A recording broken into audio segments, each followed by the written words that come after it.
Coba ingat, seandainya orang tua kita mulai sepuh, udah tua renta, apakah pernah ada adegan dalam kehidupan kita, kita membentak orang tua kita, sampai orang tua kita merasa ketakutan kepada anaknya sendiri. Orang tua kita nggak berani untuk mengatakan keinginannya, ingin dibuatkan atau ingin dimasak, ingin dibelikan satu masakan kesukaan dia, saking takut dan saking kagetnya orang tua kita terhadap sikap kita yang pernah memarahi, membentak, bahkan kadang mencela orang tua kita. Coba ingat adegan itu yang pernah terjadi di suatu pagi di rumah kita kepada orang tua kita. Adegan yang pernah terjadi di suatu malam di hadapan orang tua kita. Bahkan kadang kita pernah memarahi orang tua kita sampai dia malu di hadapan orang banyak, di hadapan saudara-saudara kita, di hadapan saudara-saudaranya, di hadapan orang banyak yang dia tidak kenal, mungkin di jalan, mungkin di pasar, mungkin di mall, mungkin dimanapun. Karena kita kecewa kepada orang tua kita, lalu kita marahi orang tua kita habis-habisan di depan orang banyak. Sampai orang tua kita merasa sedih, kecewa, lalu merasa takut kepada anak yang dulu sering dia gendong.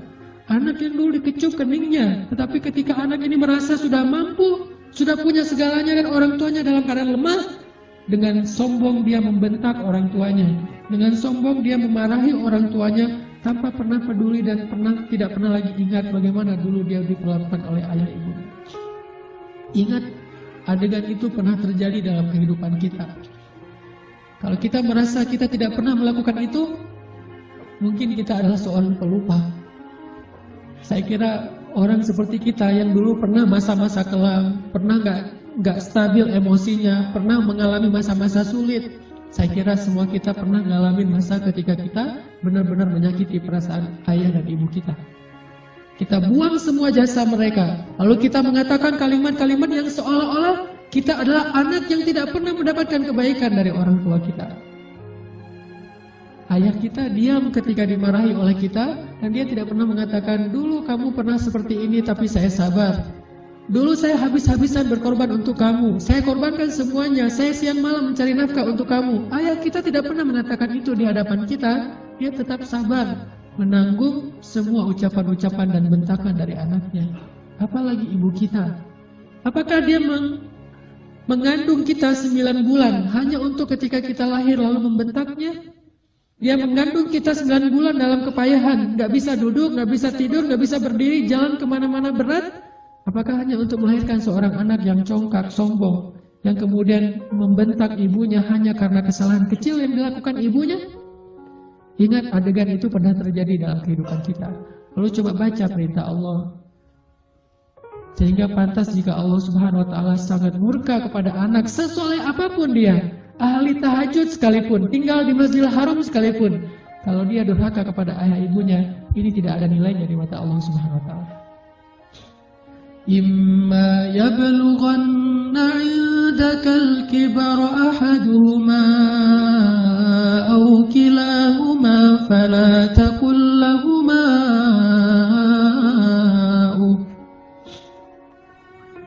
Seandainya salah satu dari mereka atau keduanya tumbuh atau hidup bersama kalian dalam tanggungan kalian, maka janganlah sekali-kali kalian mengatakan kepada keduanya kalimat-kalimat yang menyakiti. Uffin.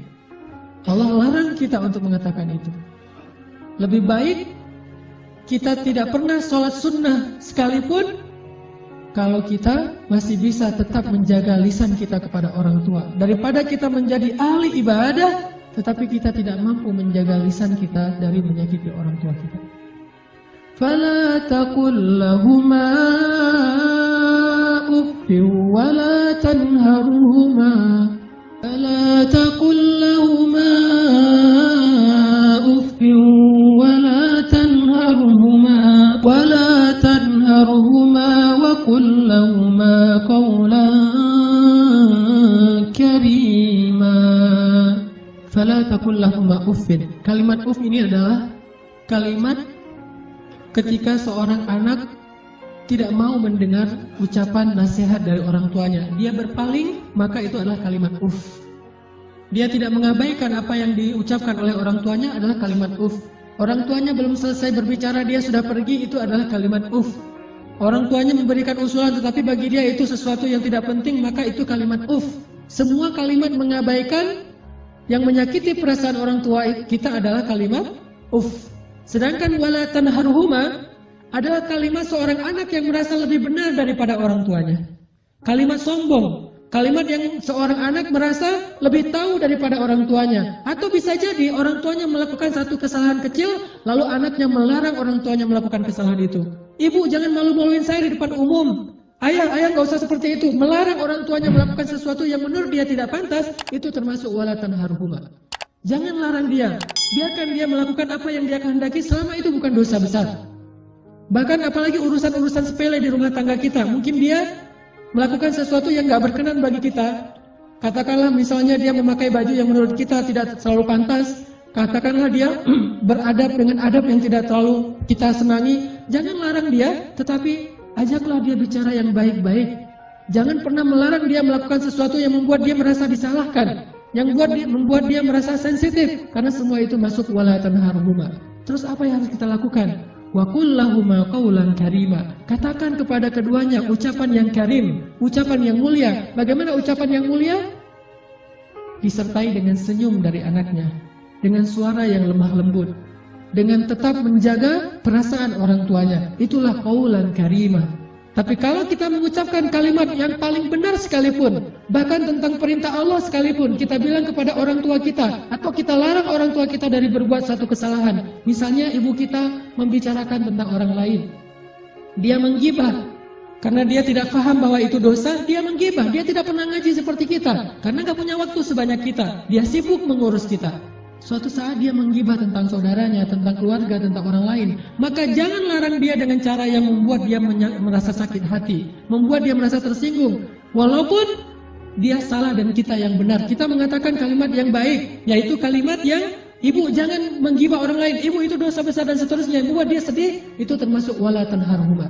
Terus apa yang harus kita katakan? Katakan qaulan karima. Pilih kalimat yang paling baik yang bahkan belum pernah kita ucapkan semasa hidup kita. Bahkan kepada pacar kita, istri kita, suami kita, orang yang paling kita cintai pun kita belum pernah katakan kalimat sebaik itu. Katakan itu kepada orang tua. Mereka lebih berhak dapat kalimat yang terbaik dari anaknya.